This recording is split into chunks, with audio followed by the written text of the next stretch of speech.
Good afternoon दोस्तों, स्वागत है आप सभी का एक बार फिर से LN IAS के हिंदी यूट्यूब चैनल पर। और दोस्तों, जैसा कि आपको पता है, हमारी जो क्लासेस चल रही है एथिक्स की, सोमवार से शुक्रवार दोपहर 2 बजे डेली होती है। इसमें दोस्तों हम टॉपिक 1 देखिए, ये वाला टॉपिक 1 नीतिशास्त्र तथा मानवीय सहसंबंध, एथिक्स एंड ह्यूमन इंटरफेस, ये वाला हम खत्म कर चुके हैं। ठीक है, टॉपिक 1 कर चुके हैं। टॉपिक 2 हम देख चुके हैं, एटीट्यूड, अभिवृत्ति या मनोवृत्ति, मानसिकता। टॉपिक 2 हम देख चुके हैं। टॉपिक 3 को भी दोस्तों हम फिनिश कर चुके हैं, एप्टीट्यूड, अभिक्षमता, aptitude and foundational values for civil services. कल हमने फाउंडेशनल वैल्यूज को फिनिश किया था। और आज जो टॉपिक हम डिस्कस करेंगे दोस्तों वो है इमोशनल इंटेलिजेंस। बहुत ही इंपॉर्टेंट टॉपिक है दोस्तों, भावनात्मक समझ या संवेगात्मक बुद्धि, 4th नंबर टॉपिक। तो ये तीनों ही टॉपिक दोस्तों हमने आपको बताया था, attitude, aptitude and emotional intelligence. ये साइकोलॉजी के टॉपिक है। साइकोलॉजी में भी अगर जाए तो सोशल साइकोलॉजी के ये टॉपिक है तीनों। तो दोस्तों टॉपिक नंबर जो 4 है हमारा, ये इमोशनल इंटेलिजेंस, उसकी अवधारणा और आयाम देखेंगे और शासन प्रशासन में इसकी इमोशनल इंटेलिजेंस के क्या उपयोग है, क्या प्रयोग है, इस पर हम डिस्कस करेंगे। Good afternoon. ठीक है दोस्तों, तो देखिए शुरुआत करते हैं आज की क्लास को। ये भावनात्मक समझ की अवधारणा, कॉन्सेप्ट ऑफ इमोशनल इंटेलिजेंस, कि इमोशनल इंटेलिजेंस क्या होता है। देखिए दोस्तों, अब संवेगात्मक बुद्धि भी कहते हैं इसको, संवेगात्मक बुद्धि, भावनात्मक समझ भी कहते हैं, भावनात्मक बुद्धिमत्ता भी कहते हैं। अब हिंदी ट्रांसलेशन तो दोस्तों ठीक है, कुछ भी हो सकता है, भावनात्मक समझ या बुद्धिमत्ता, बट आप इंग्लिश में याद रखिएगा इमोशनल इंटेलिजेंस, इमोशनल इंटेलिजेंस। ठीक है, ये शब्द आपको याद रखना है। अब देखो, इमोशनल इंटेलिजेंस को देखने से पहले हमको पता होना चाहिए कि इमोशंस क्या है। भाई इमोशंस क्या है, संवेग क्या है, ये पता होना चाहिए। ठीक है, फिर हमको पता होना चाहिए कि भाई इंटेलिजेंस क्या है, बुद्धि क्या होती है, समझ, समझ या बुद्धिमत्ता। ठीक है, संवेग पता होना चाहिए, इमोशंस क्या है, और हमको बुद्धि पता होनी चाहिए, बुद्धि क्या है। यानी इमोशन और इंटेलिजेंस दोनों पता होगा तभी तो इमोशनल इंटेलिजेंस पे जाएंगे। तो देखिए, अगर बात करते हैं दोस्तों हम संवेगों पर, इमोशंस पर, कि इमोशंस क्या है। दोस्तों इमोशंस का अगर हम शाब्दिक अर्थ की बात करें तो इसका आशय निकल कर आता उत्तेजित करना, एक्साइटमेंट, उत्तेजित करना या गतिशील करना, मूवमेंट करना, मूवमेंट करना। इंग्लिश में भी देखें तो emotions, emotions, emotion, motion means गति। यानी कि दोस्तों इमोशन जो है ना, हमारा जो इमोशन है, हमारा जो संवेग है, वो हमको या तो शारीरिक रूप से, फिजिकली, या फिर हमको मानसिक रूप से, या तो शारीरिक रूप से या मानसिक रूप से गतिशील करता है, गति लाता है हमारे अंदर, जरूर मूवमेंट आएगा। फॉर एग्जाम्पल मान लीजिए दोस्तों आपको किसी से प्रेम हुआ है, ठीक है, तो शांति से नहीं बैठ सकते आप, हो ही नहीं सकता। आपको प्रेम हुआ है और आप शांति से बैठे हो, या तो आप मेंटली, मानसिक रूप से गतिशील रहेंगे, या फिर आप शारीरिक रूप से गतिशील रहेंगे, बट कुछ ना कुछ चलता रहेगा। वही मान लीजिए आपको किसी से घृणा है, कोई द्वेष है, कोई जलन है, तो वो भी आपको शांति से नहीं बैठने देगा। आप कुछ ना कुछ करते रहोगे, क्योंकि इमोशंस हैं। इमोशंस आएगा मीन्स फिजिकली या मेंटली जरूर मूवमेंट होगा, जरूर गति होगा, वो हमारे अंदर उत्तेजना लाएगा, गतिशीलता लाएगा। जो भी इमोशंस आएगा, कोई भी, मान लीजिए खुशी है, एकदम से खुशी हुई है आपको किसी भी बात की, आपका IAS का रिजल्ट आया है, आपने रैंक लिस्ट देखी, आपकी रैंक 5 आई है, रैंक 1 आई है, तो उस टाइम बहुत कम चांस है, हो ही नहीं सकता कि आप शांत हो, मेंटली और फिजिकली किसी भी तरीके से, दोनों तरीके से आप कुछ ना कुछ मूवमेंट करोगे, कुछ एक्टिविटी करोगे। तो वो है दोस्तों इमोशंस, यानी कि संवेग, जो मनुष्य में शारीरिक या मानसिक रूप से गतिशीलता लाता है, व्यवहार में एक्टिविटी लाता है, व्यवहार में सक्रियता लाता है, एक्टिवनेस लाता है, वो है इमोशंस। फिर मान लीजिए आपको जैसे क्रोध आया है, क्रोध, एंगर, क्रोध भी तो एक इमोशन है। तो क्रोध में भी आप ऐसे नहीं कि आपको क्रोध आया है और आप शांति से बैठे हो, नहीं हो सकता, शांति से आप बैठ ही नहीं सकते, कोई भी इमोशन आएगा। ठीक है। पर इतना याद रखना है, शारीरिक रूप से और मानसिक रूप से जो भी इमोशन आएगा, चाहे प्रेम का हो, हर्ष का हो, उल्लास का हो, क्रोध का हो, आप में गति जरूर आएगी। ठीक है। अब ये दो तरीके के हो सकते हैं इमोशंस। एक तो पॉजिटिव इमोशंस हो सकता है, सकारात्मक संवेग, जैसे प्रेम, हर्ष, ठीक है, खुशी हो रही है आपको किसी भी बात को लेकर, तो ऐसा जब कोई संवेग आएगा, ऐसा कोई इमोशन आएगा जो सकारात्मक संवेग है, सामान्यतः इससे सुख मिलता है हमको, सामान्यतः हमको सुख मिलता है। इसके पीछे भी साइंस है। हैप्पी हार्मोन रिलीज होते हैं, डोपामिन है, ऑक्सीटोसिन है, सेरोटोनिन है, एंडोर्फिन्स है। जो हैप्पी हार्मोन है, फील गुड हार्मोन जो है वो रिलीज होते हैं, तो सकारात्मक संवेग होगा, हमको खुशी मिलेगी। और एक होता है नकारात्मक संवेग, नेगेटिव इमोशंस, क्रोध है, घृणा है, ईर्ष्या है, जलन है, ये नेगेटिव इमोशंस होते हैं। ठीक है। तो इमोशंस में क्या याद रखना है, इमोशंस क्या है, हमारे संवेग क्या है, इमोशंस, यानी कि ये हम में जब भी कोई भी हमारे अंदर इमोशन आएगा तो वो जरूर गति लाएगा, गतिशीलता उत्पन्न करेगा। शारीरिक रूप से हो सकती है या फिर मानसिक रूप से हो सकती है। तो दोस्तों ये है इमोशंस। अब इमोशंस के बाद अब बुद्धि क्या है, बुद्धि, अब दोस्तों बुद्धि ही तो है, हमारा विवेक ही तो है, इंटेलिजेंस। इंटेलिजेंस क्या है, विवेक है, बुद्धि है, बुद्धि के माध्यम से तो दोस्तों हम मनुष्य है, ठीक है, अब और पशु है। अब इमोशन संवेग तो पशुओं में भी होते हैं ना, उनको भी भय लगता है, उनको भी क्रोध आता है, पक्षियों के अंदर, उनके अंदर भी प्रेम होता है। बट मनुष्य को जो अलग करता है इनसे, क्या अलग करता है, उनकी बुद्धि, विवेक। हमको मान लो हमारा कोई इमोशन आया, हमारा कोई संवेग हमारे अंदर आया, मान लो हमको क्रोध आया, तो हम हो सकता है बुद्धि के माध्यम से हम उसको रेगुलेट कर लेंगे। मनुष्य जो है उसको बुद्धि के माध्यम से, क्रोध आया उसको रेगुलेट कर सकता है, उसको नियंत्रित कर सकता है, जो भी इमोशन आया है। बट पशु, मान लीजिए उसमें क्रोध आया, तो उसके अंदर विवेक नहीं है, वो डायरेक्ट, चाहे आप सूट बूट पहन के कुछ भी पहने हुए हो आपने, डायरेक्ट हिट करेगा आपको। यही जो अलग करता है बुद्धि।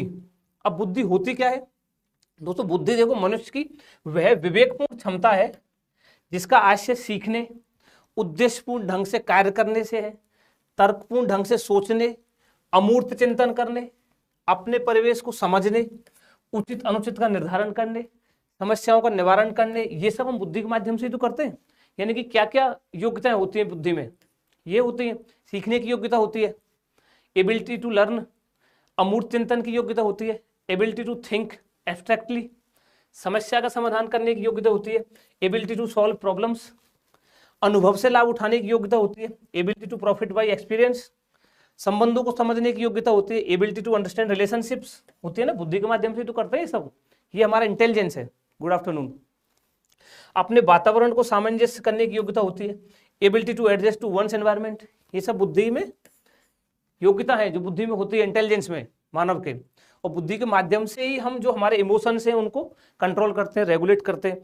फॉर एग्जांपल मान लीजिए आपको किसी व्यक्ति को कुछ बोलना है, सुनाना है, ठीक है, तो अब वहाँ 10 व्यक्ति और भी बैठे और आप उसको वहीं मान लो बोल देते हो, तो रिटेलिएट करेगा ना। आपको मान लो कोई इमोशन आया कि इसको सुनाना है, आपको गुस्सा आया, तो रिटेलिएट कर जाएगा 10 व्यक्तियों के सामने अगर आप उसको बोलोगे तो। बट अगर आप वहाँ पर अपने इमोशन को कंट्रोल कर गए, आपके संवेगों को, और उसको अलग ले जाके समझाओगे, फिर चाहे आप यहाँ जाकर उसको 2 बात एक्स्ट्रा बोल लेना, तो यहाँ क्या किया आपने, अपने इमोशंस को कंट्रोल किया, अपने संवेगों को कंट्रोल किया बुद्धि से। समझ रहे हो ना, ये बुद्धि की अहम भूमिका है इसमें। इसलिए हमने इमोशंस को देखा और फिर इंटेलिजेंस, इमोशंस क्या है, इंटेलिजेंस क्या है, बुद्धि क्या है। अब बुद्धि के देखो अगर हम प्रकारों की बात करें दोस्तों, तो एक होती है कॉग्निटिव इंटेलिजेंस, संज्ञानात्मक बुद्धि, और एक होती है सामाजिक बुद्धि, सोशल इंटेलिजेंस। अब इसको ना आप, हमारे ब्रज में एक कहावत है या फिर मारवाड़ी में भी एक कहावत है कि पढ़ो तो है लेकिन गुणों को नहीं, यानी पढ़ा तो है लेकिन गुना नहीं है, बोलते हैं ना, नहीं पढ़ा तो खूब है। गांव में आपने सुना हो, आसपास हो सकता है इस कहावत को अलग तरीके से कहते हो, बट कहते हैं कि पढ़ा तो है लेकिन गुना नहीं है। मतलब इसका मतलब दोस्तों कॉग्निटिव इंटेलिजेंस तो खूब है बट सोशल इंटेलिजेंस नहीं है। अब कॉग्निटिव इंटेलिजेंस क्या है, देखो पढ़ने, लिखने, तर्क करने, अमूर्त चिंतन करने, समस्या समाधान करने, योजना बनाने, विश्लेषण, एनालिसिस करना, ये सब गणितीय समस्याओं को हल करना, यानी कि पढ़ने लिखने से जो बुद्धि रिलेटेड जो हमारी बुद्धि है ना, जो इंटेलिजेंस है, वो है कॉग्निटिव इंटेलिजेंस। तो उसमें बोलते हैं कि आपके अंदर कॉग्निटिव इंटेलिजेंस तो है, उनका कहने का मतलब ये है कि पढ़े तो खूब हो, बट सोशल इंटेलिजेंस नहीं है। सोशल इंटेलिजेंस क्या है भाई? सामाजिक संबंधों को समझने, जो भी सोशल रिलेशन है उनको कैसे समझे, कैसे डील किया जाए, अपने से बड़े बुजुर्गों, बच्चों, महिलाओं एवं समाज के कमजोर वर्गों के प्रति समुचित व्यवहार करने, यानी कि समाज में आपको कैसे बिहेव करना है, कैसे रहना है, किसके साथ किसको कैसे डील करना है, किससे कैसे बातें करनी है, किसको रेस्पेक्ट देनी है, किसको क्या करना है, ये किसके अंतर्गत आता है? सोशल इंटेलिजेंस के अंतर्गत।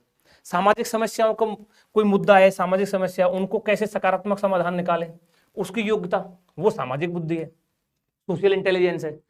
तो आपने ऐसे बहुत एग्जांपल देखे होंगे। कॉग्निटिव इंटेलिजेंस खूब है, खूब पढ़े लिखे हैं, बहुत अच्छे, बट इधर उतनी तीव्रता नहीं है, उतनी प्रखरता नहीं है, इधर उतने प्रखर नहीं है सोशल अवेयर इंटेलिजेंस के मामले में उनको देखें तो। बट कॉग्निटिव इंटेलिजेंस में पीएचडी होल्डर है, या फिर बड़े बड़े अच्छी अच्छी डिग्री बड़ी बड़ी यूनिवर्सिटी से पढ़े हुए हैं, ठीक है।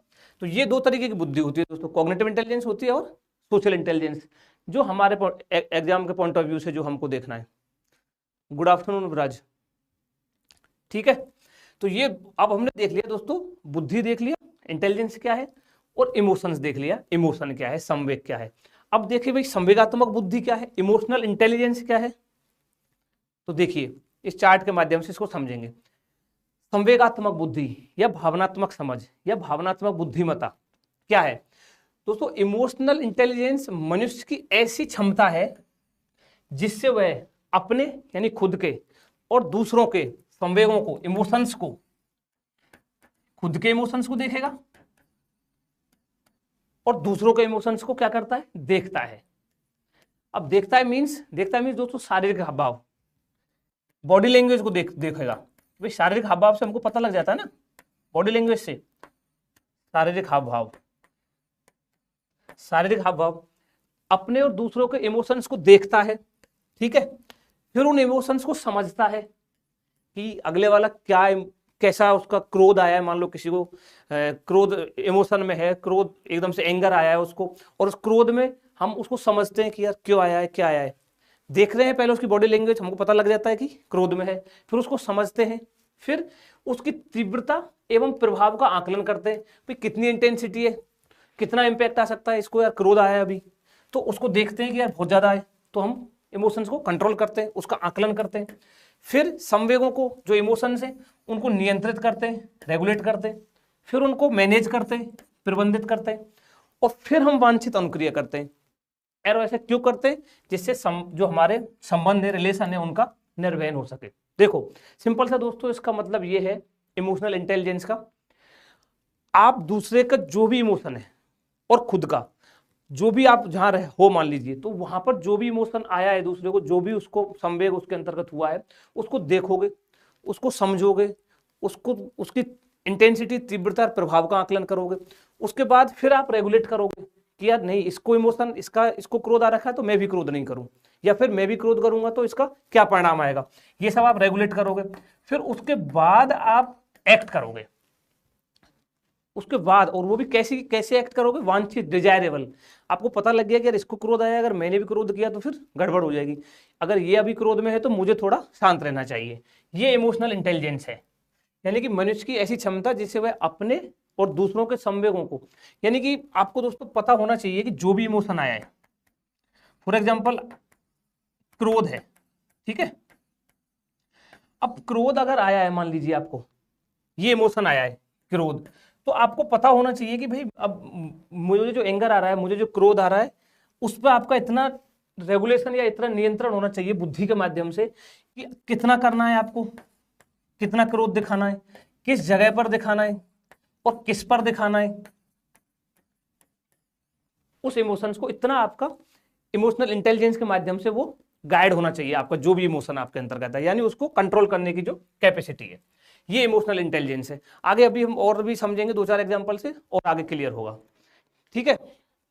अगला देखते हैं क्या है। देखो वही संवेगात्मक बुद्धि मनुष्य की ऐसी क्षमता है जिससे वह अपने, खुद के एवं दूसरों के इमोशंस को वही देखता है, बॉडी लैंग्वेज को, शारीरिक हाव भाव को देखता है, उसको फिर समझता है, तीव्रता एवं प्रभाव का आकलन करता है, क्या इंटेंसिटी हो सकती है, फिर उस संवेगों को नियंत्रित और प्रबंधित करता है, तथा वांछित अनुक्रिया करता है, जैसा वह चाहता है ना उस तरीके की अनुक्रिया करता है, ना कि ऐसी अनुक्रिया करता है जैसा अगले वाला कर रहा है। अगले वाला हो सकता है गुस्से में है, वो भी चाह रहा हो कि आपको भी गुस्सा है, तो आपको वो नहीं करना है, आप अपनी वांछित अनुक्रिया करोगे, आप जैसा एक्शन चाहते हो डिजायरेबल, आप वो एक्शन करोगे। ये है दोस्तों इमोशनल इंटेलिजेंस। ठीक है, आगे देखो अभी और क्लियर होगा। वही इसका अगर स्पष्टीकरण देखें तो शारीरिक हाव भाव को देखना, संवेगों को समझना या संवेगात्मक बुद्धि के संज्ञानात्मक पक्ष से संबंधित है, ये हम डिस्कस कर चुके हैं। ठीक है, अब देखिए दोस्तों, इसमें ना एक अमेरिकी मनोवैज्ञानिक है डेनियल गोलमैन, डेनियल गोलमैन, इसको हम पढ़ेंगे। अब डेनियल गोलमैन दोस्तों, इन्होंने इनकी वर्ष 1995 में इनकी किताब प्रकाशित हुई थी, emotional intelligence why it can matter more than IQ. Intelligence quotient जो है आईक्यू से ज्यादा मैटर करता है इमोशनल इंटेलिजेंस। इन्होंने एक ऐसी इनकी संवेगात्मक बुद्धि लब्धि से अधिक महत्वपूर्ण, ये किताब इनकी प्रकाशित हुई थी। तो तब से दोस्तों इमोशनल इंटेलिजेंस जो है वो चर्चा का विषय बना रहा। अब ऐसा नहीं है दोस्तों कि इमोशनल इंटेलिजेंस जो है कि डेनियल गोलमैन ने बताया उसके बाद ही अस्तित्व में आई, ऐसा नहीं है। इमोशनल इंटेलिजेंस के भारत की जो परंपरा है, भारत में भी इसके बहुत सारे एग्जाम्पल हमको देखने को मिलते हैं इमोशनल इंटेलिजेंस के। ठीक है, अगर देखें हम भारतीय परंपरा में इमोशनल इंटेलिजेंस की अगर बात करें तो देखिए, एक योग वशिष्ठ ग्रंथ है भारत का, योग वशिष्ठ ग्रंथ। योग वशिष्ठ ग्रंथ में दोस्तों लिखा हुआ है मुंडे मुंडे मतिर भिन्ना। अब इसका मतलब क्या है, अर्थात अलग अलग मस्तिष्क में अलग अलग विचार निवास करते हैं, मुंडे मुंडे मतिर भिन्ना, अलग सबका मस्तिष्क अलग है, उसमें सबके अलग अलग विचार हैं। तो इसका मतलब क्या है, ऐसी स्थिति में हमको क्या करना चाहिए, जो दूसरे के विचार हैं, दूसरे के विश्वास हैं, उनका भी सम्मान करना चाहिए ना। तो ये क्या दर्शा रहा है, इमोशनल इंटेलिजेंस को दर्शा रहा है कि दूसरे का जो विचार है, दूसरे का जो थॉट है, उसको आप जानो, उसको आपको पता है कि सबके विचार अलग अलग है और उनके जो विचार हैं, विश्वास है, उनका सम्मान करो। वही तो इमोशनल इंटेलिजेंस कह रहा था, दूसरे के जो विचार, आवेग, संवेग जो है, इमोशन से उनको समझो।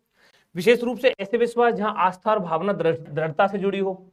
अगर कोई व्यक्ति रूढ़िवादी अंधविश्वासी है तो भी हमें उसका जो एटीट्यूड है, मनोवृत्ति परिवर्तन करते समय उसकी भावनाओं और संवेगों को ध्यान में रखकर संदेशों में तार्किक युक्ति का प्रयोग करना चाहिए। मतलब वही कह रहा है दोस्तों ये, यानी कि जो योग वशिष्ठ में लिखा हुआ है मुंडे मुंडे मतिर भिन्ना, यानी कि अलग अलग मस्तिष्क में अलग अलग विचार है, तो हमको उनके विचारों और विश्वासों का भी सम्मान करना चाहिए। इमोशनल इंटेलिजेंस की तरफ इशारा कर रहा है।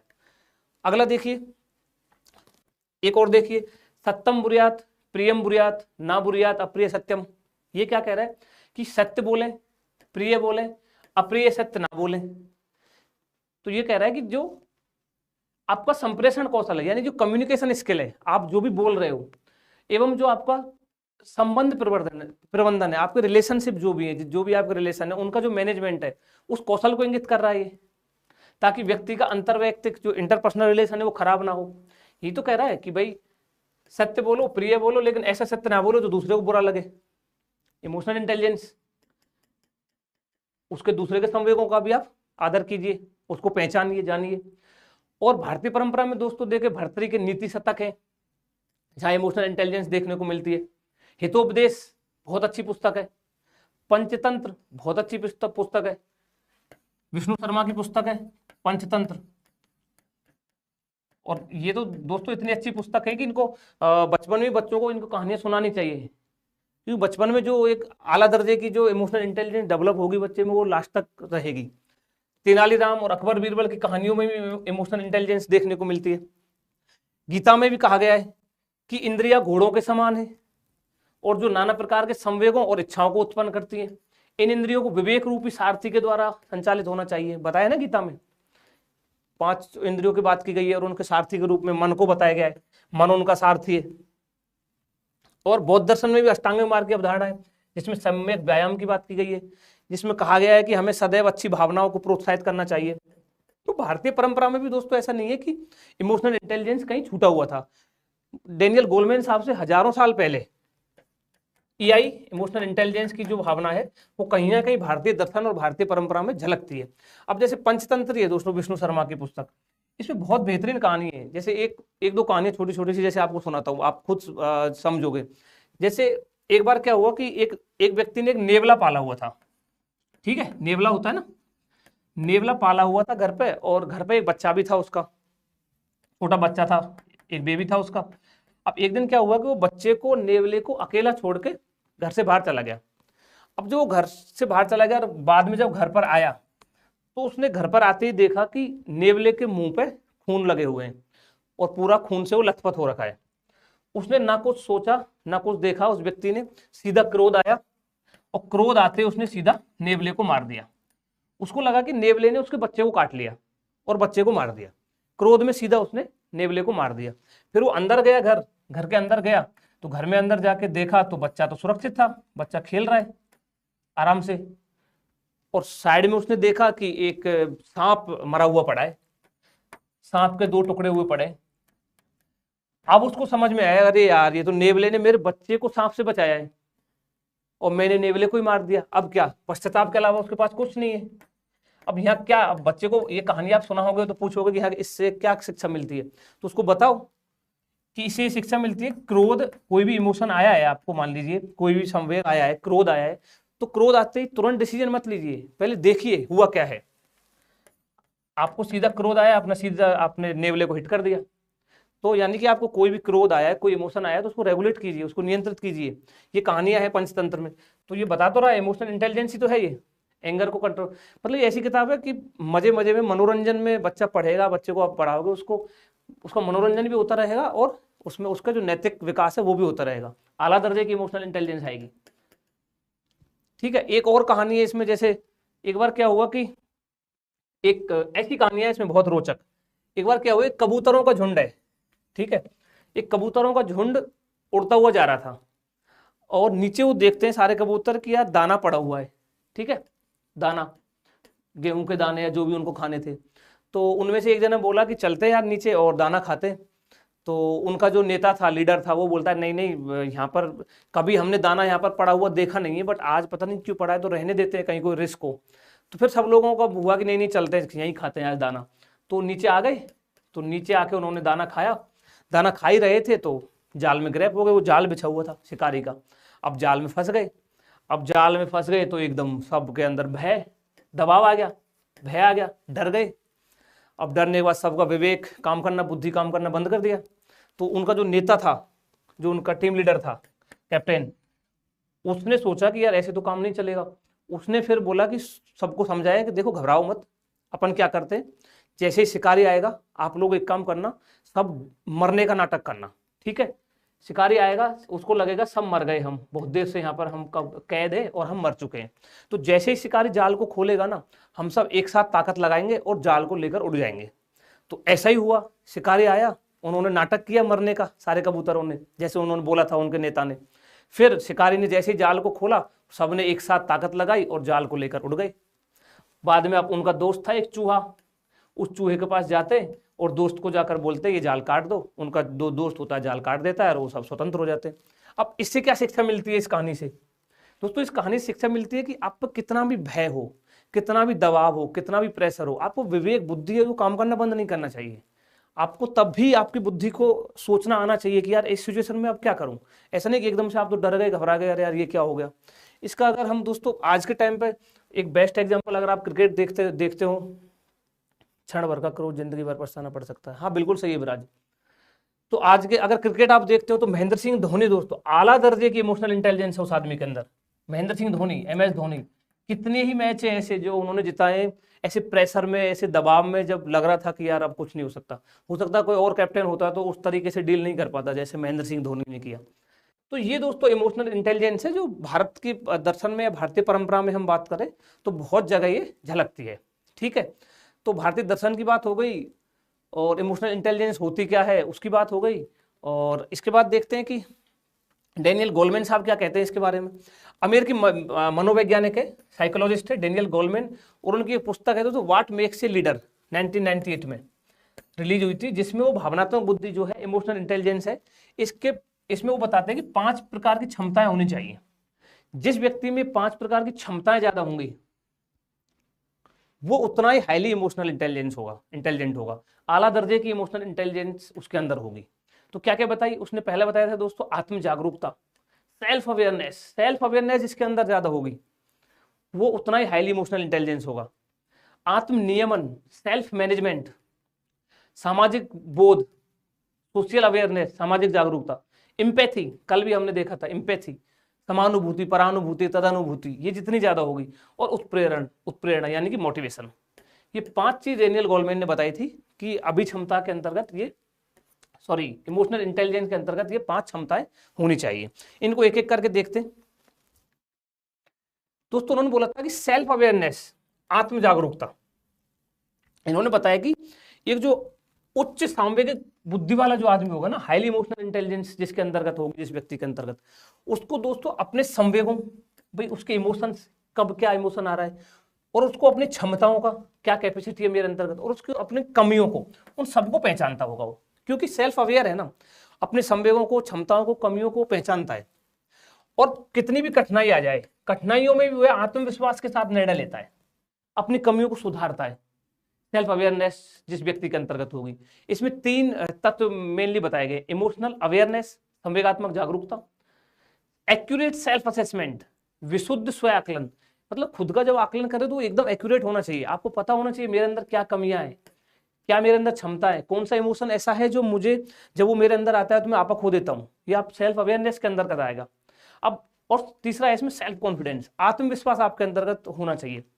ओवर कॉन्फिडेंस नहीं होना चाहिए, सेल्फ कॉन्फिडेंस होना चाहिए। अब इसको अगर हम अप्लाई करें मान लीजिए प्रशासनिक अधिकारियों पर, तो दोस्तों अब प्रशासनिक अधिकारी है मान लीजिए, अब जन सुनवाई का समय हो गया, या फिर किसी आपदा या आतंकवादी हमला हो गया मान लीजिए, तो उसके समय उसके अंतर्गत आत्मविश्वास होना चाहिए ना।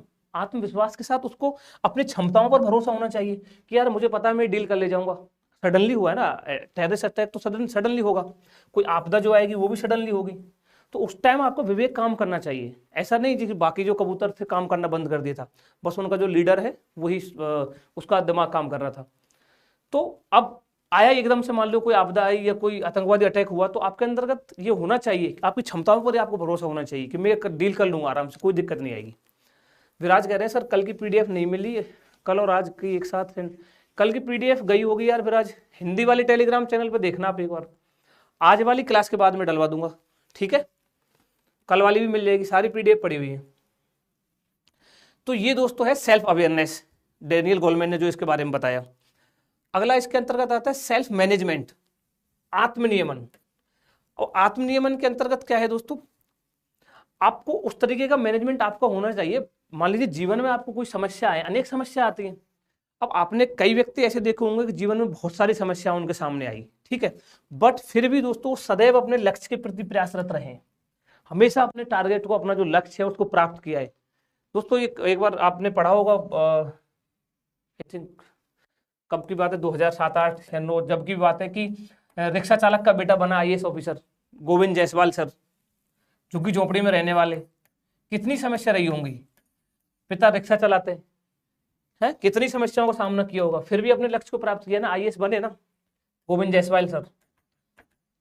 वर्तमान प्रधानमंत्री जी को देख लीजिए, एक चाय की दुकान से लेकर प्रधानमंत्री बनने का सफर, कितनी समस्या आई होंगी।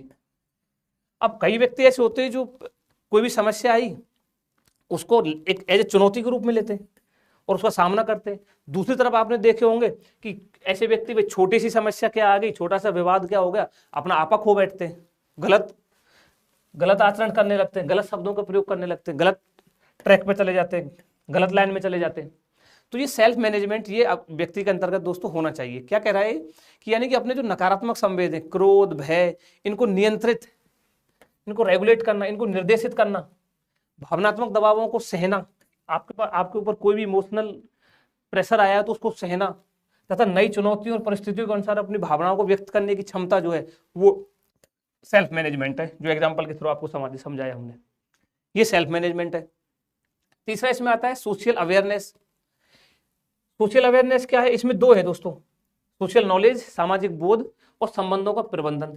सामाजिक बोध क्या है दोस्तों, आपके समाज में जो भी कुछ हो रहा है, जो भी आपसे अपेक्षा की जाती है वो आपको पता होना चाहिए।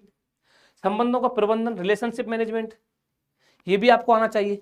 इसके अंतर्गत भावनाओं को नियंत्रित करना, उपयुक्त समय पर भावनाओं की समुचित अभिव्यक्ति का भाव सम्मिलित है, यानी कि जब जो इमोशंस आपको आपके रिलेशनशिप में, कोई भी रिलेशन हो सकता है, आपके माता के साथ, पिता के साथ, भाई के साथ, पत्नी के साथ, अब जो इमोशंस अगले वाला आपको दिखा रहा है तो आपको भी तो वही समुचित अभिव्यक्ति, वो जो जैसा वो एक्सप्रेस कर रहा है तो आपको भी तो एक्सप्रेस करना पड़ेगा ना। आपके अंदर भी वही इमोशन होना चाहिए। रिलेशनशिप मैनेजमेंट आपको आना चाहिए। प्रशासनिक क्षेत्र में बेहतर एवं प्रभावी अगर कार्य जो निष्पादन की बात करें तो उसके अंतर्गत ये रिलेशनशिप मैनेजमेंट, मान लीजिए कि आपकी जनता के साथ क्या रिलेशन है, आप प्रशासनिक अधिकारी तो नागरिकों के साथ आपका क्या संबंध है, कैसे उनको डील करना है, ये भी तो आपको आना चाहिए। ये इसके अंतर्गत है सोशल अवेयरनेस में। चौथा पॉइंट है एम्पैथी, समानुभूति, तदनुभूति। ये तो हमने कल भी डिस्कस किया था, यानी कि दूसरे की जो दुख दर्द पीड़ा है, दूसरा जो जैसा व्यक्ति जो फील कर रहा है वो सेम हम फील भी करें और वैसा एक्टिवली उसमें पार्टिसिपेट भी करें, वो हमारा एम्पैथी था। इसको तो हम कल डिटेल में देख चुके हैं। पांचवा इसमें है दोस्तों मोटिवेशन। अब आपके सामने कोई लक्ष्य है, आपके सामने कोई समस्या आ रही है, कोई चुनौती आ रही है, तो उस समय आपको सेल्फ मोटिवेटेड रहना पड़ेगा। मोटिवेशन आपके अंतर्गत होना चाहिए। Thank you sir. 23 जुलाई की है सर, 24 की नहीं। ठीक है विराज, मैं अभी बोल दूंगा सारी, है ना, जो भी नहीं डली होंगी कल वाली भी डलवा देंगे, PDF सारी मिल जाएंगी आपको, डोंट वरी। ये मोटिवेशन वाला पांचवा फैक्टर जो है इसमें डेनियल गोलमैन साहब ने बताया था। तो ये है दोस्तों इमोशनल इंटेलिजेंस, जिसमें हमने इमोशंस क्या है वो देखा, फिर इंटेलिजेंस क्या है, बुद्धि क्या है वो देखा, फिर इमोशनल इंटेलिजेंस क्या है वो देखा, कुछ एग्जाम्पल भी आपको बताया, कुछ कहानियां भी आपको बताई, जिसके माध्यम से आप इमोशनल इंटेलिजेंस को अच्छे से समझ पाए। डेनियल गोलमैन ने क्या कहा था इमोशनल इंटेलिजेंस को लेकर, उसका भी हमने डिस्कशन किया। कल हम दोस्तों कि शासन प्रशासन में इमोशनल इंटेलिजेंस का क्या महत्व है, इसके क्या क्या डायमेंशंस होंगे, क्या क्या आयाम होंगे, इस पर हम डिस्कस करेंगे। तो कल हमारी इमोशनल इंटेलिजेंस वाला जो चौथा टॉपिक है ये फिनिश हो जाएगा। कल फ्राइडे है, कल इसकी क्लास भी इस वीक वाली लास्ट रहेगी। नेक्स्ट मंडे को, यानी जो मंडे आएगा उसको हम पांचवा टॉपिक हमारा स्टार्ट करेंगे, भारत एवं विश्व के नैतिक विचारक और दार्शनिकों का योगदान।